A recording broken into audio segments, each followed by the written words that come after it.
Okay, yan po ang Panata sa Bayan ni Carl Ramirez. At ngayon dumako tayo sa ating second part ng pag-usapan portion. At kagaya na sinabi natin kanina ay binabalik natin si kasamang June Landicho para magbigay ng update hinggil sa middle name. Kasamang Landicho. Ito po ang napagkasunduan natin noong noong April 2 with Ambassador kasama ang ilang grupo sa Umangat, si Brother Teddy Dalisay ay napagkasunduan at nangako si Ambassador na yung ating sulat ng apila sa ministero ay dadalhin niya at susulat siya na hihilingin niya. Ito, tandaan niyo mga kababayan, hihilingin niya na bigyang pansin itong ating apila, itong ating sulat. So, babasahin ko na rin, total, na-receive niya ito sa akin personally noong April 4. At babasahin ko sa ating mga kababayan yung ating sulat sa ministero para update sila lahat at hindi tayo katulad ng iba. Wala tayong tinutukoy na itinatago yung mga pangyayari. Tayo ay transparensya dahil yun ang nararapat na dapat lahat ng ating kilos ay alam ng ating mga kababayan. Ito po yung sulat. In English po ito. Director Giovanna Mingini, Minister of Interior, Department of Internal Affairs and Territories, Central Office of Democratic Services. Through the Office of the Ambassador of the Republic of the Philippines, Philippine Embassy to Italy, Viale Medaglia d'Oro, 112 00136 Rome. Subject, Letter of Request for the Permanent Revocation of the Implementation of Circular 29 as amended by Circular 4. Dear Ma'am, greetings of peace. I am writing in behalf of the Filipino community in Italy about the Circular 29. I represent the Task Force Circular 29, an alliance of Filipino migrants organization in Italy which vehemently oppose the said circular after a serious study and consultation of the Filipino migrants. A series of dialogue were conducted between the Philippine ambassador and the Filipino migrants in Italy regarding the implementation of the said circular.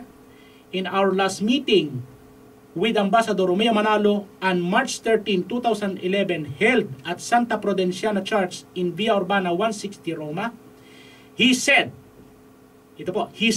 that there is a possibility to recall the request which sent to your office as a result of numerous complaints and opposition to this move.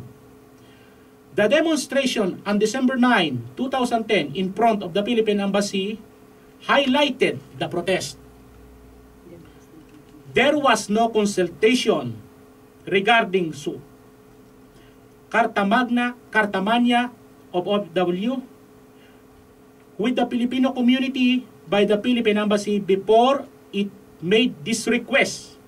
He only informed the Consigliere Adjunti of the Roma Capitale and various municipio later on, November 22, 2010, when the circular is already in its advanced stage of negotiation.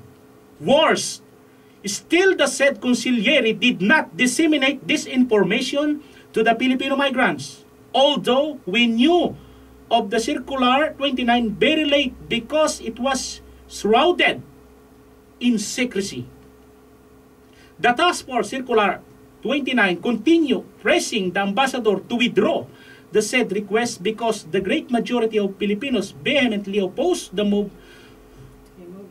to remove the middle name.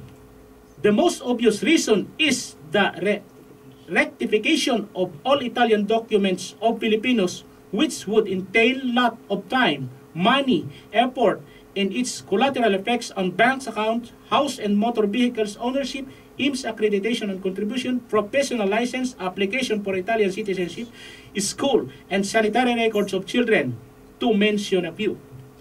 Furthermore, we respectfully beg your office to permanently revoke the implementation of Circular 29 because this is circular overlook our dignity, sovereignty of identity, and the loss of an essential part of our civil identity as Filipinos.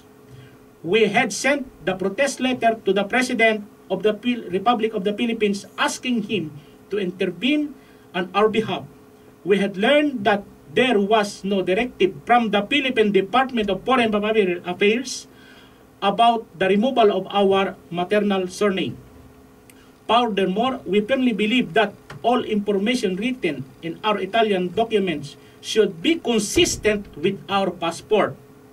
Regarding to Circular International Convenzione sottoscritte dello Stato Italiano e dei vari Stati esteri, articolo 14 DPR 223/89 and articolo 24 della legge numero 18/95. Moreover, the Circular 64 December 2004 had already clarified the correct registration of the names of all Filipino citizens here in Italy. We look forward with gratitude for your kind attention and understanding of our cause. Respectfully yours, Brother John Felix Mendoza Landicho, Presidente, Task Force Circular 29. Okay. So, very well said, President Jun. So, tanong lang natin kung halimbawang kailan ba ipo-forward sa Ministerio del Interno ni Ambassador? Actually, ang sabi niya sa akin nung April 4, immediate gagawa siya kaagad. Kaya nga, So, yung urgently. gaya ng napagkasunduan na pupunta doon si Brother Teddy Dalisay nung nakaraang Huwebes para kunin yung kopya.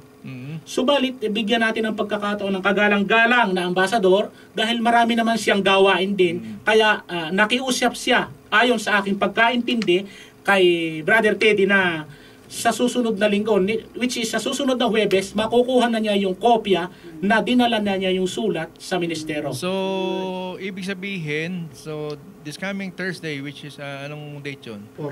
14, na-forward na sa Ministerio del Interno yung sulat. Ayon sa kanya. Yun Ayon nga. sa kanya. So, supposedly, dapat sa Mukhang 14, nape-pressure na niya si Ambassador.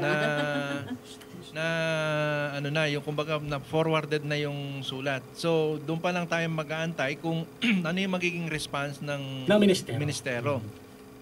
Na alam naman natin na in vigor na to, kumbaga ongoing na tong process na to.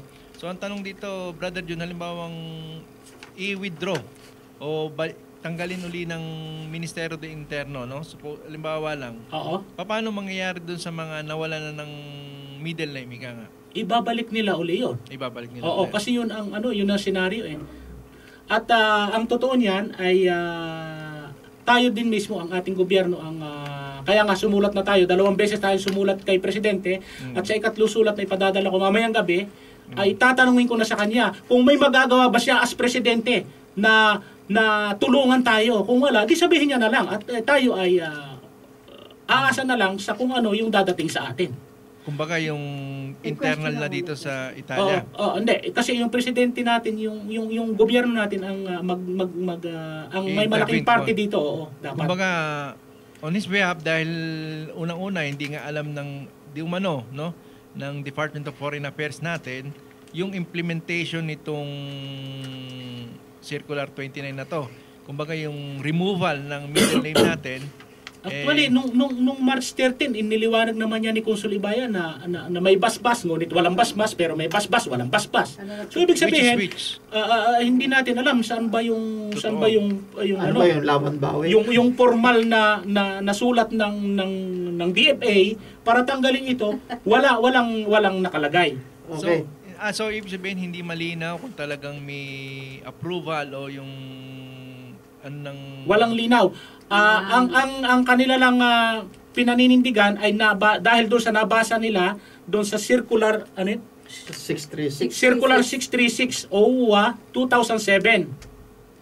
Pero hindi ito pwedeng pagbasihan kasi ito isa lang isang hindi ito batas, hindi ito order na sa Italia tanggalin niyo.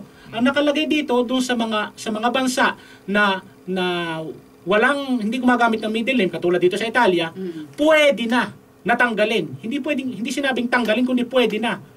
to avoid confusion. So kung may confusion, pwedeng tanggalin. Pero kung walang confusion, which is from 1996, wala namang confusion. So, bakit tinanggal? At saka nakalagay dito sa huling paragraph, sa number 3, all circulars, memoranda, advisories, and other issuance by foreign service posts which are inconsistent with this foreign service circular are hereby revoked with deed and shall be deemed without any force and effect. So hindi ito nabasa siguro ng embassy, ewan ko lang, o baka talagang tinakpan katulad ng mga bulletin nila nung nakaraan na which is proven na tinanggal yung isang paragraph para magmukha maganda sa ating mga kababayan.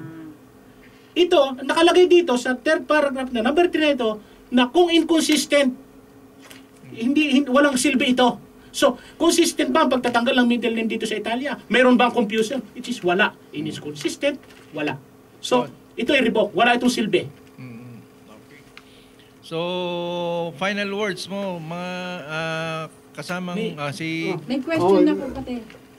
May question ako kasi yung, di ba, may related to dyan sa middle name natin, Chairman, ano? Kasi yung sa ngayong flusing may lumalabas na Nula Osta, kung magkakaroon ba ng magandang resulta ang pinaglalaban ito ng alyansa na panatilihin ang middle name, paano naman ang mangyayari, magkaka-epekto ba yan sa flusing ngayon?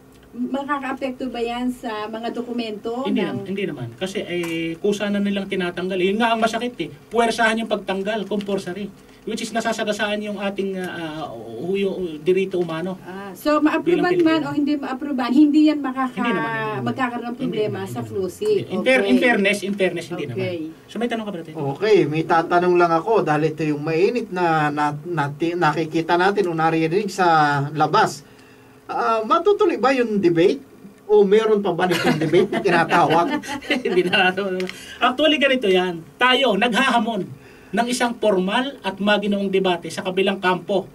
Ito, formal natin nanos na kung sila interesado na mabigyan linaw ito harapan sa ating mga kababayan, kaharap ng ating libu-libong mga kababayan, ang tema kasi dito dapat ba natanggalin ang ating middle name o hindi?